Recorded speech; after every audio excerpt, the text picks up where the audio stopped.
ঝিনাইদহ সদর উপজেলা নৈহাটি শ্মশান থেকে একটি মরদেহ উদ্ধার করা হয়েছে। ঝুলন্ত অবস্থায় পড়ে আছে, এখনো পর্যন্ত পড়ে আছে। আমার পিছনে যে দেখতে পাচ্ছেন একটি লাশ, তিনি হচ্ছে যে গলায় দড়ি নিয়ে মারা গেছে। এনার বাসা হচ্ছে যে নৈহাটি, এটা হচ্ছে ঝিনাইদহ জেলার সদর উপজেলা নৈহাটি গ্রামের আর পবিত্র শ্মশান নৈহাটির শ্মশানে।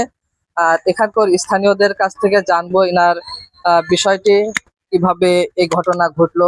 আর মুরব্বী মানুষ হয়তো কোনো রাগে পড়ে বা ক্ষোভে পড়ে হয়তো এই কাজটি করেছে।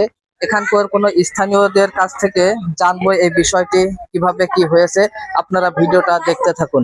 Mind care counselling and psychotherapy centre. মনের স্বাস্থ্য ভালো রাখুন, মনের যত্ন নিন।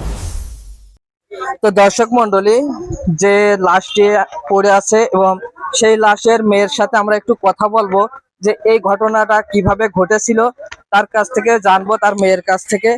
দিদি, ভালো আছেন আপনি? আছি, ভালোই আছে। বলতেছি আপনার মা তো এই যে গলায় দড়ি দিয়ে মারা গেছে, এই ঘটনাটা ঘটেছে কখন আর এই ঘটনাটা ঘটেছে কিভাবে একটু জানাবেন? না তো মা হইলে 2 মাস আগে স্ট্রোক করেছে। মা পাগলের মতন বেড়াই কখন বেড়েছে, আমরা তো পরের বাড়িতে আসছি। আমরা তো জানি না। আপনারা জানেন না? না, আপনারা কখন ঠিক পাইছেন যে এই ঘটনা ঘটেছে? সকালবেলা ঠিক হয়। আমরা আরেকজনের সাথে কথা বলবো যে এই মৃত ব্যক্তিটা এই দিদির কি হয় একটু জানবো। দিদি, এই যে মারা গেছে ইনি আপনার কি হয়? আমার চাচি, বড় চাচি। আপনি তো বাসায় ছিলেন না, আমরা শ্বশুর বাড়িতে আসছি। আমাকে রাত্রে সকালে ফোন দিয়েছে, আর ফোন পাইয়ে তাইতে চলে আসছি, ঠিক আছে। তো আপনারা জানতে পারলেন বিষয়বস্তুটি সবকিছু? পাগলে বেড়াই, মাথা শীত খারাপ।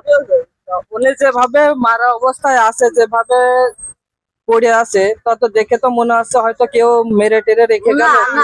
না, ওভাবে তো থাকে না। যারা দেখেছে তারা সবাই বুঝেছে যে লোকটা যাচ্ছে, তারা সিরিয়াসে ফাইনাল যাচ্ছে, আমার কথা কর সময় নেই। ভাই হলো অসুস্থ, ভাই হলো কিডনি অপারেশন করে আজ 2 বছর অসুস্থ, কাজ মাস করতে পারে না, ভাইও অসুস্থ। তো আপনারা ইতিমধ্যে জানছেন যে নৈহাটির শ্মশানে যে ব্যক্তি মারা গেছে, তার ছেলের সাথে আমরা কথা বলে জানবো এই ঘটনাটি ঘটেছে কখন এবং কিভাবে ঘটেছে। তার ছেলের কাছ থেকে আমরা একটু জানবো। কাকা, এই ঘটনাটি ঘটেছিল কিভাবে? ঘটনাটা কখন ঘটেছে এটা বলতে পারবো না। মানে আমরা ভোরের থেকে রাস্তা পাচ্ছিলাম না। তারপরে আপনার খোঁজাখুঁজি করছি, মনে করি আম কুড়াচ্ছে, আম গাছতলা সব কোথাও যখন না পাইছি, তখন খোঁজাখুঁজি শুরু হয়েছে। খোঁজাখুঁজি শুরু হওয়ার পরে আপনার ভোর সকালবেলা এখান থেকে একজন ফোন করে বলে যে তোমার মা এগুলা যদি এই তিনি কি মানসিক ভাবে অসুস্থ ছিল? মানে অসুস্থ, মাথা ব্রেনের সমস্যা। আপনারা জানতে পারলেন যে এখানকার স্থানীয়দের একটাই কথা যে তার মাথায় একটু ব্রেনের সমস্যা ছিল। স্ট্রোক করার পর থেকে তার শারীরিক মানসিক সমস্যা ছিল, ব্রেনের সমস্যা ছিল। এই কারণে হয়তো তিনি এই শ্মশানে এসে গলায় ফাঁস নিয়ে আত্মহত্যা করেছে। এখানে কোনো রহস্য কোনো কিছুই নাই। যারা যেটা ভাবছেন এটা হচ্ছে যে ভুল ভাবছেন। এখানে সকলের স্থানীয়দের একটাই কথা, তিনি মানসিক রোগী, এখানে কোনো রহস্য নাই। ধন্যবাদ।